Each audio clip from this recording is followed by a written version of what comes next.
दिव्यांगजन अधिकार अधिनियम 2016 में 21 प्रकार के निःशक्तताओं की पहचान के प्रमुख लक्षण बताए गए, उसी के अकॉर्डिंग उसमें तय होता है। तो सबसे पहला है ब्लाइंडनेस। ब्लाइंडनेस में आ जाता है, कौन-कौन आ जाएंगे? दृष्टिबाधित, जैसे में आंखों की पलकें बंद है, कांच पूर्ण सफेद होता है, आंखों की पुतली न होना, पलकों का स्थिर रहना, तेजी से झपकना, आंखों का न होना, आंखों का लाल होना, लगातार पानी आना, परिवार में कोई सदस्य जिसे देखने में कठिनाई होती है, तो ये आ जाएंगे। फिर ब्लाइंडनेस। ब्लाइंडनेस में कौन आएंगे? लंगों को पहचान नहीं पाना, रंग के प्रति आकर्षण नहीं होना, चलते समय रास्ते में पड़ी वस्तु से टकराना। दृष्टिहीन, वस्तुओं की पहचान हाथ में लेकर स्पर्श क्षमता द्वारा करना, मतलब देख के नहीं, स्पर्श से करना। दिशात्मक वस्तुओं के प्रति कोई प्रतिक्रिया ना होना, ये आ जाएंगे ब्लाइंडनेस में। दूसरा विकल्प है अपना लो विजन। लो विजन में किनको डाला गया है? इसमें बताया जाता है कि बालक अपनी आंखों को बहुत ज्यादा मलता है, एक आंख को ढक लेता है एवं सिर आगे की तरफ झुकाता है, पुस्तक को बहुत नजदीक से पढ़ता है, पलकों को सामान्य से ज्यादा झपकाता है, आंखों में तिरछापन होना, पलकों पर अत्यधिक सूजन का होना, आंखें अत्यधिक लाल होना, ये लो विजन का लक्षण है। लो विजन का और क्या लक्षण है, ये भी देखेंगे। आंखों की पुतलियों का आकार सामान्य से कम होना, इस आंख की पुतली जैसे जो समान जनरल आकार होते हैं उससे कम गया तो भी आ जाएंगे इसमें। रास्ते का सही अनुसरण नहीं करना, प्रकाश के प्रति अति संवेदनशील होना, प्रकाश से उनको प्रॉब्लम होने लगता है। सिर दर्द की लगातार शिकायत करना, कम दिखता है 60 वर्ष से कम आयु की स्थिति में, वो भी आ जाएंगे लो ब्लाइंडनेस में। 60 वर्ष से कम आयु की स्थिति में अगर उनको कम दिख रहा है तो भी। रंगों की पहचान नहीं कर पाता है, उनको नहीं समझ में आता कि कौन सी कलर है। आसपास के वातावरण में चलने फिरने में कठिनाई होती है उन्हें, वो मतलब स्पष्ट देख नहीं पाते हैं, ये आ जाएंगे लो विजन में। अब थर्ड ऑप्शन है कुष्ठ रोग से मुक्त, इसकी लियो पॉलिसी क्यूर्ड करते हैं। इसमें क्या होता है? हाथ पैर या अंगुलियों में विकृति या टेढ़ापन, शरीर का तबचापन, रंगहीन धब्बे, हाथ पैर या उंगलियों सुन्न हो जाती है, चेहरे का आकार विकृत हो जाता है, ये आते हैं लिप्रोसी क्यूर्ड में। अब आ जाएगी फोर्थ में, क्या है? सल्बन बाधित यानी हियरिंग इम्पेयरमेंट। इसमें क्या होता है? बच्चा ऊंची आवाज में बोलता है या बिल्कुल धीरे बोलता है, टीवी रेडियो की आवाज अधिक रखता है, मतलब कम आवाज में वो सुन नहीं पा रहा है, वो बोलता भी है तो ज्यादा आवाज में बोलता है। बच्चों में ध्यान एवं एवं एकाग्रता की कमी होती है, वो ध्यान नहीं लगा पा रहा है एक जगह पे। बच्चे सुनने के लिए आवाज की तरफ कान घुमाता है, अगर कोई कुछ बोल रहा है तो कोशिश करता है कि कान लगा के सुनो, क्योंकि वो सुन नहीं पा रहा है समान सी आवाज को भी। बच्चे प्राय निर्देश को नहीं समझ पाते हैं, वो निर्देश नहीं समझते हैं। बच्चे श्रुति लेख सही प्रकार से नहीं लिख पाते हैं, जैसे उनको बोल के अगर लिखाया जाता है कोई कुछ चीज तो सही से नहीं लिख पाते हैं, क्योंकि वो सुन नहीं पा रहे हैं। बच्चे कक्षा में शांत बैठे रहते हैं, बालक के कान में दर्द होता है और कान से द्रव रिसता है, कान बहना जैसी शिकायत होती है इसमें, तो ये आ जाएंगे हियरिंग इम्पेयरमेंट में। हियरिंग इम्पेयरमेंट में और क्या क्या आएंगे? जैसे परिवार के किसी भी सदस्य को बहलापन अथवा सुनने में कठिनाई होती है तो वो भी आ जाएंगे। बहलापन है ऊंचा सुनना या कम सुनना, अगर ऊंचा सुन रहा है कोई समान सी आवाज की वो भी बहलापन है, और कम सुन रहा है वो भी बहलापन है। इसको साइंस के भाषा में 60 dB से 70 dB हार्ड ऑफ हियरिंग के अंदर होनी चाहिए। आवाज देने पर, नाम से बुलाने पर कोई प्रतिक्रिया व्यक्त नहीं करता है, यानी सुन नहीं पाया। ताली घंटी घुंघरू की आवाज पर कोई प्रतिक्रिया नहीं करता, इशारों में बातें करता है, सांकेतिक भाषा का प्रयोग करता है। एक है चलन निषकता, 5वां नंबर पे है लोकोमोटर डिसेबिलिटी। इसमें क्या होता है कि चलने से संबंधित बीमारी होती है, जैसे कि व्यक्ति को हाथ पैर अथवा दोनों की निषकता, हाथ पैर या दोनों नहीं है, या है तो सही से काम नहीं कर रहा है। लकवा, किसी को मार दिया है, हाथ या पैर कट गया है, वो भी इसमें आ जाएंगे। पोलियो से ग्रसित है, वो भी आ जाएंगे। शरीर की गति एवं मांसपेशियों में समन्वय की कमी दिखाई देती है, शरीर और मांसपेशी दोनों साथ साथ वर्क नहीं करते हैं, मतलब उसमें कमी आ जाती है, तो ये लोग चलन नहीं सकता, लोकोमोटर डिसेबिलिटी में आ जाएंगे। अब 6 नंबर पे चलते हैं, बौनापन, ड्वार्फिज्म। इसमें क्या होता है? व्यक्ति का कद वयस्क होने पर भी 4 फुट 10 इंच यानी 147 सेंटीमीटर इससे कम होना, जैसे इस फोटो में आप देख सकते हैं। मतलब उम्र के हिसाब से इनका कद नहीं बढ़ रहा है, तो ये इसमें आ जाते हैं डॉल्फिनिज्म में। 7वां में है अपना इंटेलेक्चुअल डिसेबिलिटी, बौद्धिक निषक्ता। इसमें क्या होता है, माता-पिता के आदेश की अवहेलना करना, ध्यान केंद्रित करने में कमी, दिशाओं को समझने में भ्रम होता है, वो समझ नहीं पाते हैं कि कौन दिशा किधर है। बोलचाल की भाषा का विकास देरी से होता है, ये बच्चे देरी से बोलते हैं। हम उम्र बच्चों के समान कार्य नहीं कर पाते।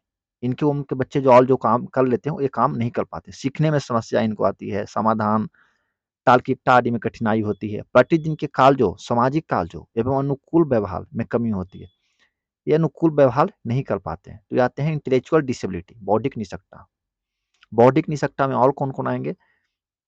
दैनिक जीवन की क्रियाएँ, जैसे कपड़े पहनना, बटन बंद करना, मंजन करना, खाना-पीना आदि भी स्वयं नहीं कर पाता है, ये भी आ जाएँगे। बोलने, स्वयं की आवश्यकता को व्यक्त करने में कठिनाई, ये बोल नहीं पाते हैं, ये भी आ जाएँगे। पढ़ने-लिखने व समझने में कठिनाई इनको होती है। समस्याजनक व्यवहार से ग्रसित होते हैं ये, समस्या से ग्रसित हो जाते हैं। मंगोलिज़्म के लक्षण दिखाई देते हैं।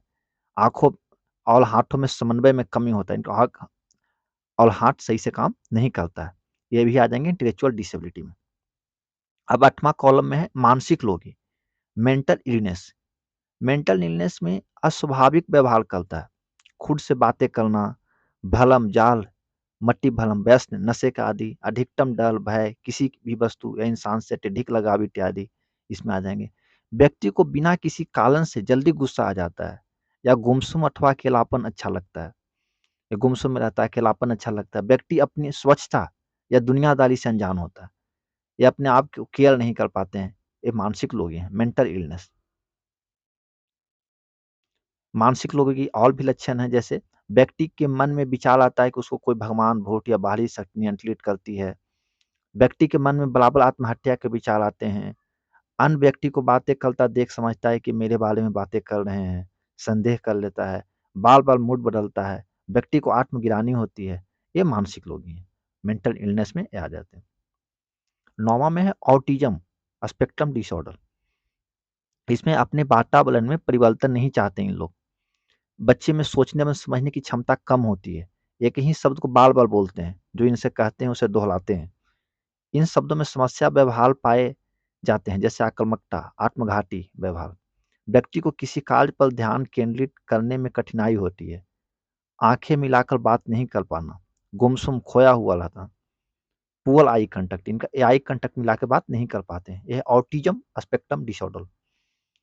ऑटिज़्म स्पेक्ट्रम डिसऑर्डर के और भी लक्षण हैं, जैसे व्यक्ति को अन्य लोगों से घुलने-मिलने में कठिनाई होती है, अकेला रहना ये पसंद करते हैं, अति संवेदनशील, ये किसी भी चीज़ के प्रति इनकी संवेदनशीलता का स्तर ज़्यादा होता है।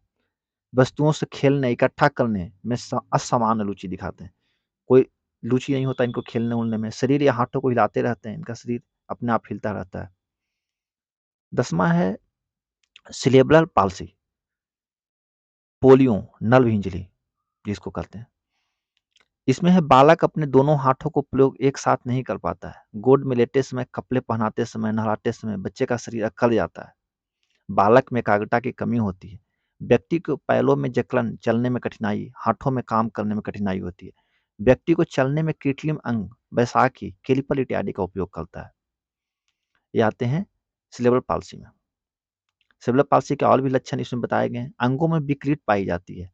पाँव, आँख और हाथों का समन्वय एवं संतुलन कमजोर होता है। मुंह खुला रहता है और लाल गिरती है। खाना, काटना, चबाना एवं निगलने में कठिनाई होती है इन्हें। इसमें एक या एक से अधिक अंग प्रभावित होते हैं। यह प्रोग्रेसिव न्यूरोलॉजिकल स्थिति है। ये सेरेब्रल पाल्सी के लक्षण। 11 नंबर पे है मांसपेशी दुर्विकास, मस्कुलर डिस्ट्रॉफी। मांसपेशियां कमजोर हो जाती है इसमें। मांसपेशियों में विकृति होती है। इसमें विकृति बढ़ती हुई होती है, जकड़न आ जाती है। व्यक्ति पंजों के बल चलता है। व्यक्ति को दौड़ने या कूदने में परेशानी होती है। यह वंशानुगत बीमारी है।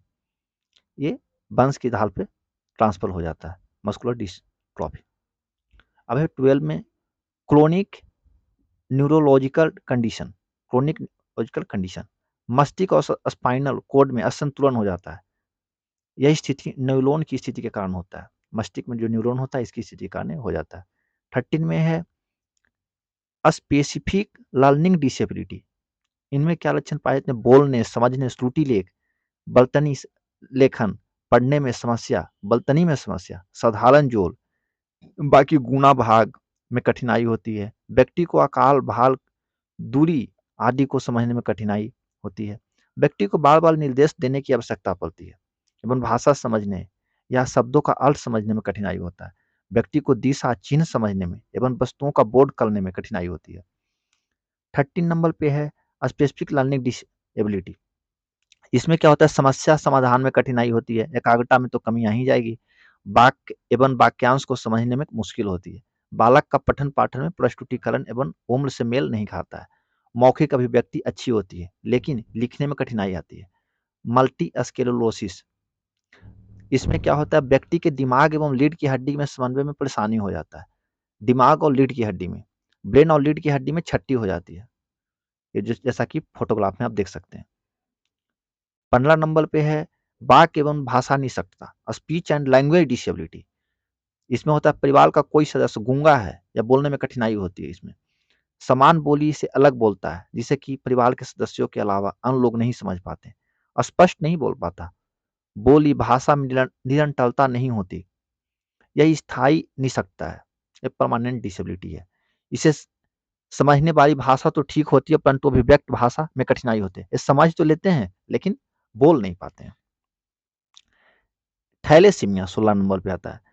डॉक्टर के अनुसार खून में हीमोग्लोबिन की विकृति होती है। खून में हीमोग्लोबिन में कुछ प्रॉब्लम आ जाती है, समस्या आ जाती है। खून की मात्रा कम होती है, हीमोग्लोबिन की कमी पाई जाती है।